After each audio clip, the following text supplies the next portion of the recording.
Assalamu alaikum wa rahmatullahi wa barakatuh.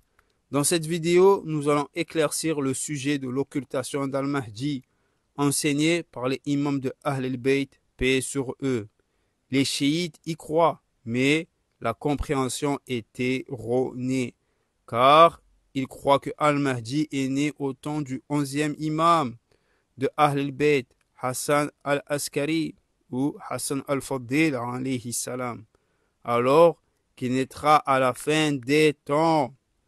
Et les sunnites rejettent l'occultation d'Al-Mahdi, ce qui est dangereux, car ce sera important de comprendre la notion d'occultation, comme nous allons le voir tout au long de cette vidéo, car les enjeux sont cruciaux. Car comme le prophète Moussa alayhi salam était absent auprès des Bani Israël, il va de même d'Al-Mahdi. Il sera absent auprès de la Ummah du prophète Muhammad sallallahu alayhi wa sallam. Et à propos de l'absence du prophète Moussa alayhi salam, Allah nous dit dans la sourate 2, Al-Baqarah, verset 51, A'udhu billahi minash shaytanir rajim.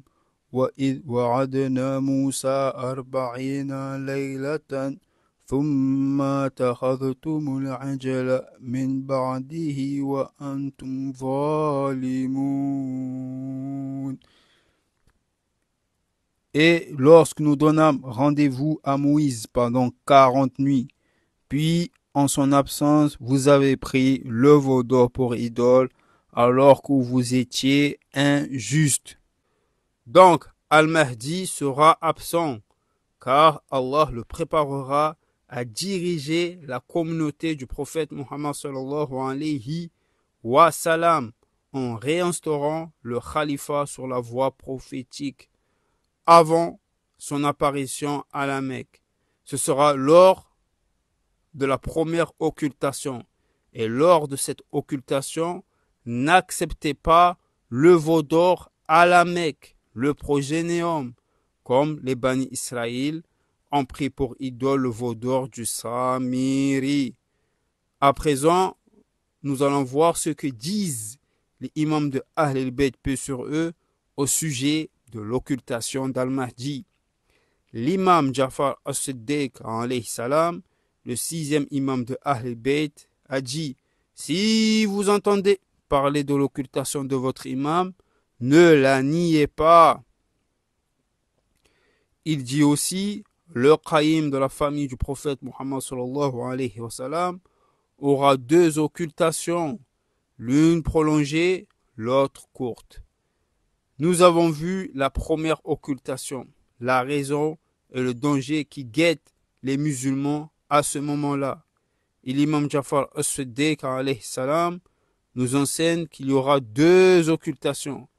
La deuxième sera la plus dure, car elle surviendra après la conquête de la Mecque, après avoir remporté la Grande Guerre, Malhama al-Kubra, contre les Occidentaux, après la conquête de la Turquie, sans armes, juste avec le dhikr Allah.